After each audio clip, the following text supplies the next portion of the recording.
Why 95% of wholesalers are completely going to bleep their wholesaling real estate business in 2025. That's right, 95% of people are going to fail or screw up their wholesaling business and end up being like, Zach, why am I not being successful? Why am I not getting wholesaling deals? Why can't I just have wholesaling real estate deals? The truth here is you're screwing up and messing up big time. And what I want to do is show you the reasons why most people are failing right now and how you can fix them so you can actually start doing deals. The thing is, I have conversations with so many people that they have the right headspace, they're doing the right thing, but they're doing one or two wrong things and it's completely screwing up the entire thing.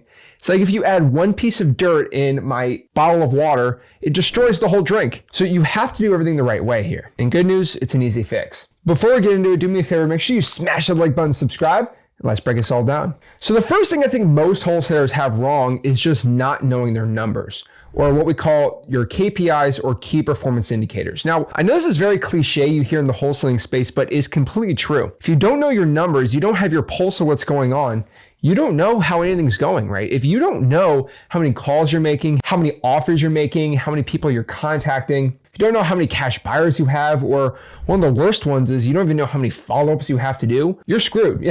You're cooked. You got no chance of having success here. And that's really a massive problem, not knowing your numbers. And so when people come to me and say, Zach, I'm struggling, I'm not having success, I don't know what's going on, the first thing I ask is, how many calls did you make last month? Or how many calls did you make in a week? Or how many texts you sent out in the past week? And every single time, someone who's struggling will always say, I don't know. And that's the funniest thing. It's like, Zach, I'm not jacked. Okay, well, how many times did you work out last week? I don't know. If you don't even know when you're working out or if you did, it's probably the problem.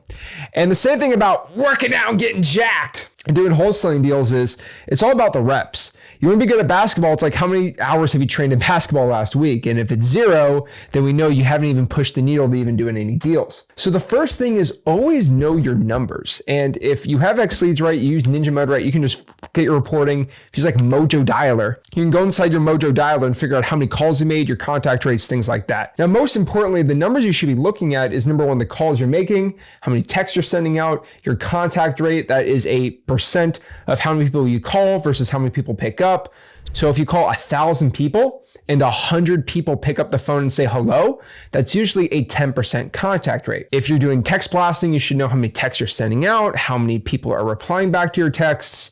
And probably one of the most important ones is how many leads are we producing, right? So I don't care that you spent 50 hours last week cold calling. If you had a 3% contact rate, you're done. You get no deals. And I constantly find wholesalers who come up to me. I had a guy today, I was talking to him and he's like, Zach, I'm cold calling 44 hours a week. I'm getting nowhere. What's wrong with me? And I'm like, that's a lot of time. What's the problem? And he was doing over 3,800 calls every single week. I'm like he's doing all the effort. Right? So a lot of people think it's the effort's the main problem. And effort's not the problem here. It's like, what's going on? Well, it comes down, he told me he had 140 people pick up the phone for his 3,800 calls. And if you divide 140 pickups from 3,800 calls, I don't care how many hours it is, that's a 3.6% contact rate. Absolutely atrocious. You want to, if you're cold calling, be around 15 to 20% on your contact rate. So this was the main problem in his business. And he just had to change that one problem and boom, everything's solved. But he kept telling me, Zach, I'm working, I'm doing 44 hours a week. I made 3,800 calls. I'm like, hey, stop acting like you deserve a deal from just making calls. The art of making calls doesn't make you good. The art of just being in a gym doesn't mean you're automatically going to be jacked. It's about the work there, but also getting it done. If you're only having 140 people pick up, I don't care how many calls you did. You could do 1,000,000 calls, but if only 140 people pick up, you only get credit for the 140 people that pick up. And I told this guy to his face to be nice, but those 140 pickups in my wholesaling business, because I have a 20% contact rate, it only takes me 700 calls. So I'm literally doing, for one day of work that I do is literally 5 days of work for you. And I'm not even calling, I have VAs and other people doing it. So it doesn't matter how many calls or hours, it's the people that pick up. And I use a basketball analogy because I absolutely love basketball, but it's like if you had a 3.6% 3-point percentage, you would be kicked off the team. That is terrible. We got to bump those numbers up. And luckily for him, it's one small little change and boom, he's good to go. Now, the opposite of his problem, number 2 here, is just not putting in enough work. Now, the reason I put the KPIs and the numbers, number one, is because most people don't even know their numbers, which I think is a terrible thing. But also, I get a lot of people that just don't put in the work. And there's plenty of people who are like, Zach, why am I getting no deals? It's like, what, you're doing no marketing. It's like, for example, it's like, Zach, I'm cold calling and I'm not getting no deal. I'm like, okay, well, how many cold calls did you make in the past week? And it's like, well, I made 30 cold calls. I'm like, dude, that's called a warm up. That's how I stretch out the blood and get it all warm. 30 calls. I'm like, that's called 30 minutes. No. You ain't getting no results from that. So one of the worst possible things you can do in your wholesaling business is just have a lack of volume. At least have volume that goes nowhere. I mean, that's sometimes better because at least you could kind of something will stick on the wall, you throw it there. But when you get nobody picking up, it's like, what's going on here? So you definitely want to put enough work in there. And my best advice for you is at least try to do 100 of something every single day or 1,000 for a week. So if you had a goal, like at least 100 calls, 100 texts in a day, at least 100 drawing for dollars leads, right? Just like something like that, at least that's going to move the needle forward of you getting deals. And the problem is most people, they can't stick to that. And so if you can stick to the goal and just execute that goal, if you do it the right way, you're going to get deals. Now, number three, another massive issue I see with wholesalers is they go way too broad. They try to go national in their virtual wholesaling, and that is a big problem. Now, the way that most wholesalers wholesale real estate, you pull a list, you do the off-market wholesaling, which is where 90% of the income's at. As long as you're not doing on-market MLS wholesaling, like going broad or nationwide is a absolute terrible idea. The reason most people go national in their MLS is because there's just not enough on-market leads that are good. And the problem is, if you go national, pulling high equities, there's just way too many leads for you to be doing. And the problem is you have a cash buyer issue. The reason you like your cash buyers or having a good cash buyers list is they're repeat customers. It's hard to have a repeat customer in Kansas City, Missouri if you're doing 100 other different types of markets. And you're very transactional when it comes to your cash buyers, which I think is a terrible idea. Going too broad, going too national, absolutely terrible. I had another guy I was talking to, he's trying to wholesale in Houston and decided he wanted to do the entire state of Texas. He wanted to do El Paso, Dallas, Houston, Laredo, Corpus Christi. And I'm like, bro, Texas is like 7 states thrown into one.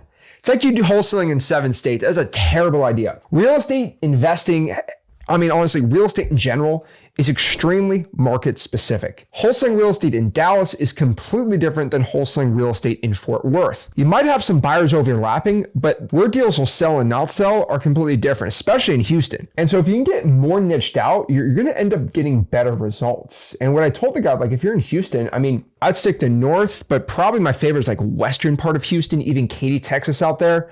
That's where a lot of the buyers are liking to buy, and that's where it's hot right now. That's where I'd be sticking to and not trying to go super broad.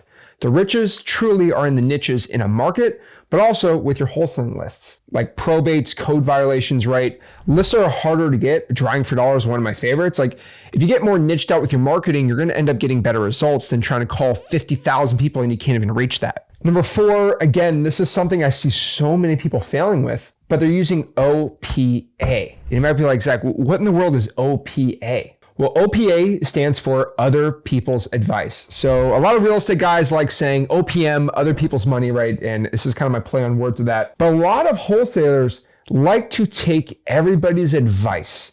And when you got a lot of hands in the stew, right, when you're cooking, usually that's not a good recipe. And the example I always like to use is there's a lot of great wholesalers who teach wholesaling real estate on the internet. A lot of people that I think that are really good. They make a lot of money. Maybe I don't agree with some of the things, but like they're really good at wholesaling, right? Like I use examples like there's people on the internet that teach about how to wholesale only MLS on market deals.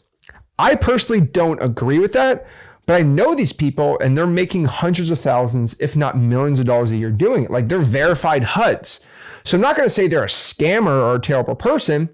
They're making plenty of good money. I believe you can make more money doing what I say, but honestly, they're making money and they're not terrible or bad people. Same thing with like novation wholesalers, right? There's some guys I know that do novations. They're not scam artists. They're making money on it. Do I believe it's the best thing? Probably not, but it's legal what they're doing and it's not terrible. And there's some terrible advice out there, but some guy, not the worst. But the main issue is when you take advice from that guy, you take advice from the MLS gal, and then you start taking my advice and you kind of stew it up and make your own little system.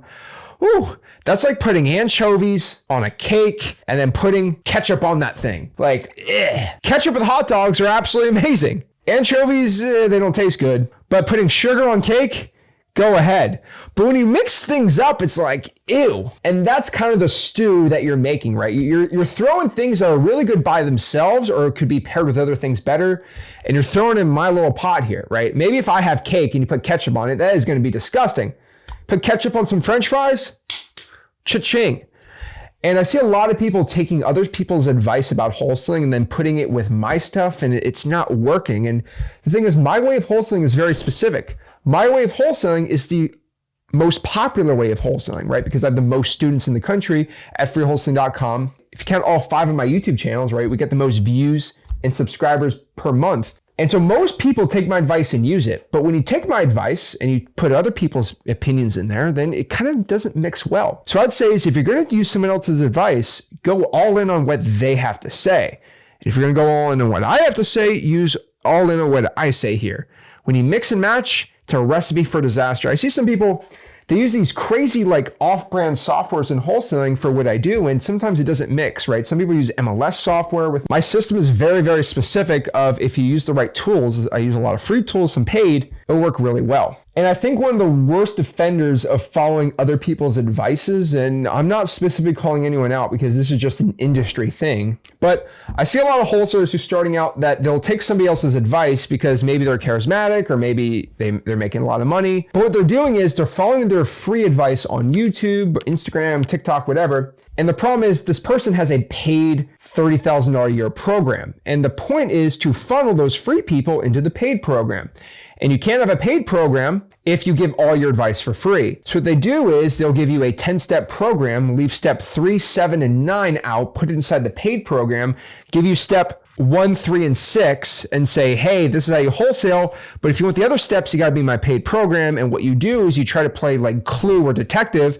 You do step 1, 3, and 6 that they gave out for free. Then you try, maybe I'll fill in the steps with Zach stuff. And then you kind of make this weird like mix that isn't good. So when somebody talks to me and they're using somebody else's advice, they might name drop someone and it's like, well, first and foremost, they're not a terrible person and they probably are legit in what they do. But let me ask you a question. Are you following their free advice? Yes, I am. Well, are you in their paid program? They're like, of course not. I don't have the money for it. I'm like, so you're trying to guess what the paid advice is from the free. They don't mix well. And I always say this, and not to toot my own horn, but I am the only wholesaler on the internet that gives all my information and all my advice 100% completely for free. So whoever you're listening to, more likely than not saying it's everyone, but they're hiding all their info behind a paid program. So if you're mixing and matching, it's not a good one. Stick to the recipe. Number 5, something terrible. I call this the psych out. So many people will psych themselves out of wholesaling before they even do one call. They'll psych themselves out of even doing a wholesaling deal because they think that the seller doesn't even want to talk to me.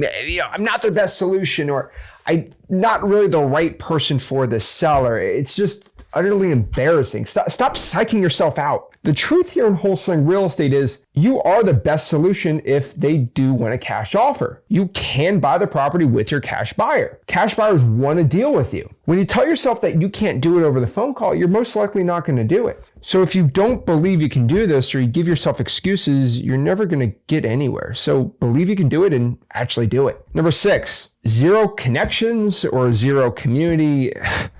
I see this all the time. So many wholesalers, right? They're trying to be all solo by themselves, be like a big, strong guy, when really being with other people who are in the business can help you with the lonely side. And probably my favorite part is when you're with a community of tens of thousands and hundreds of thousands of other wholesalers in ZachDiscord.com or freewholesaling.com, there's other millionaires in wholesaling that are there. They're not coaches. They're just part of the community, and they'd love to talk over your business and see what's going on. For example, I sometimes don't know when people come up to me and say, Zach, I've gotten nowhere for the past 4 months. And I'm like, well, why didn't you go inside the Discord? You know, our community does nightly calls and calls every single day. And there's always a couple, 5 or 6 wholesalers who are doing deals in the lounge.